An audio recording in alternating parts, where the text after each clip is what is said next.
The second most common trap in chess. When white starts with pawn to e4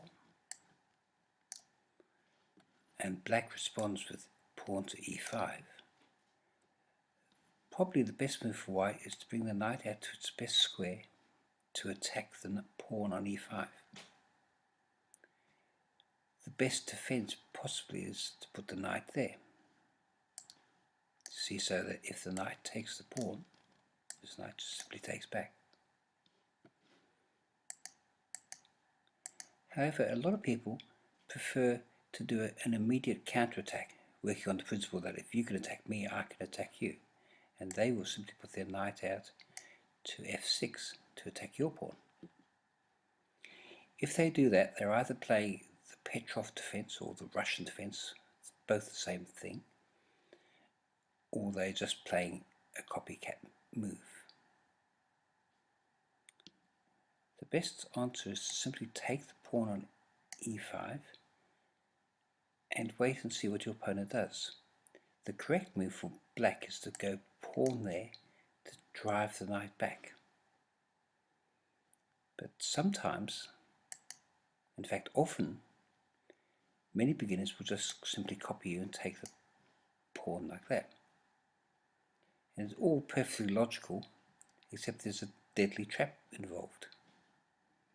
White brings the queen to e2. This move here actually looks very tempting. See, attacking the knight and threatening to go there, checkmate.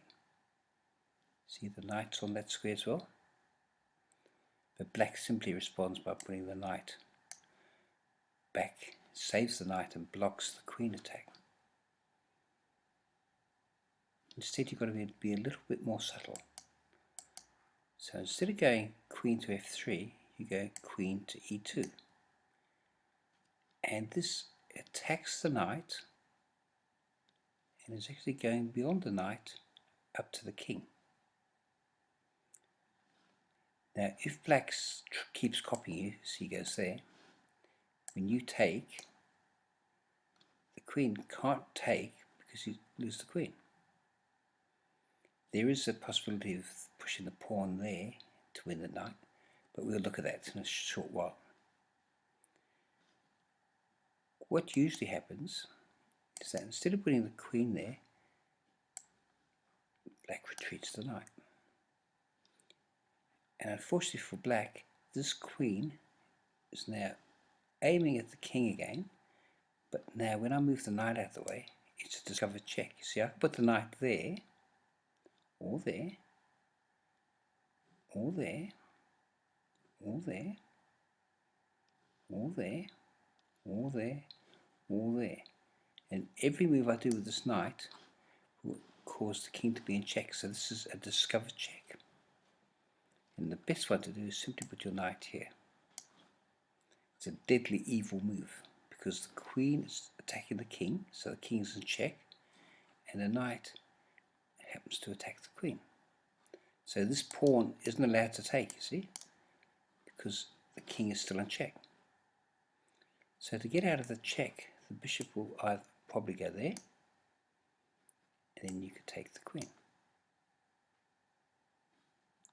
If the queen blocks, you could take the queen with the knight.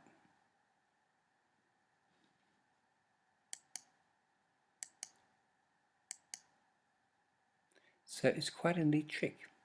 The knight goes here, discover check, and when the bishop goes there, you just chop the queen off.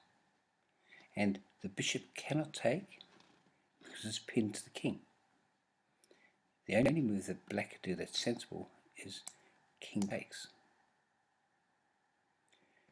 And normally, this position where you've got a queen for just a knight is an easy win for white. But if I was playing black, I wouldn't actually give up quite yet. There's a little trick you could do in response.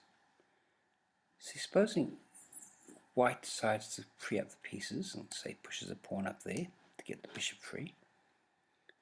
Now if I went check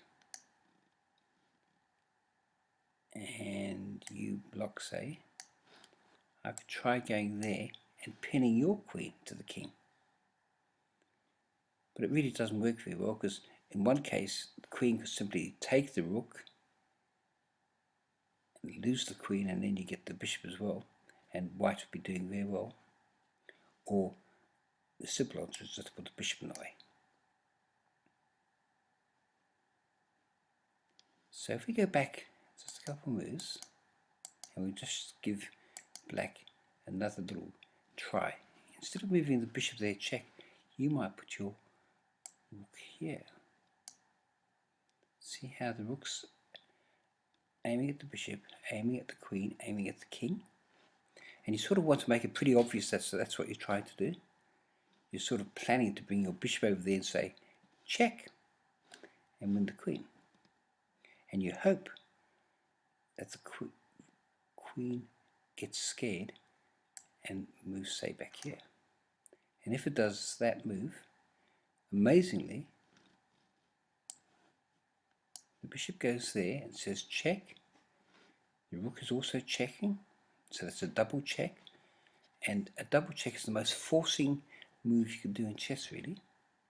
In fact, it's the best tactic of all, because when you do a double check, the king must move. See, they can't block either the bishop or the rook because the other piece is checking them. And unfortunately for poor white, the king can't go there, can't go there. And so if the king can't move, but must move, that's checkmate. So what a turnaround. In just 2 moves, black has suddenly checkmated white. And just show you one more lovely move. Suppose we're in this position, and of course the best move for white is simply to put the bishop there.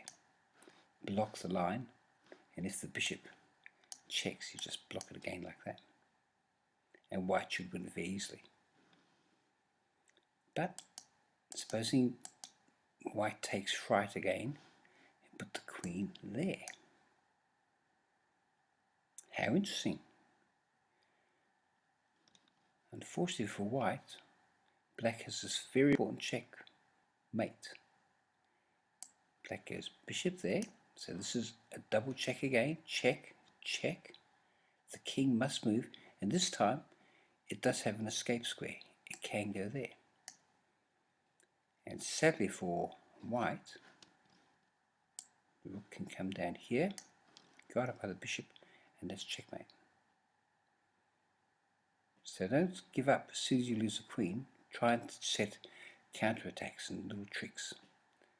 But this whole trick with the Petroff is very dangerous.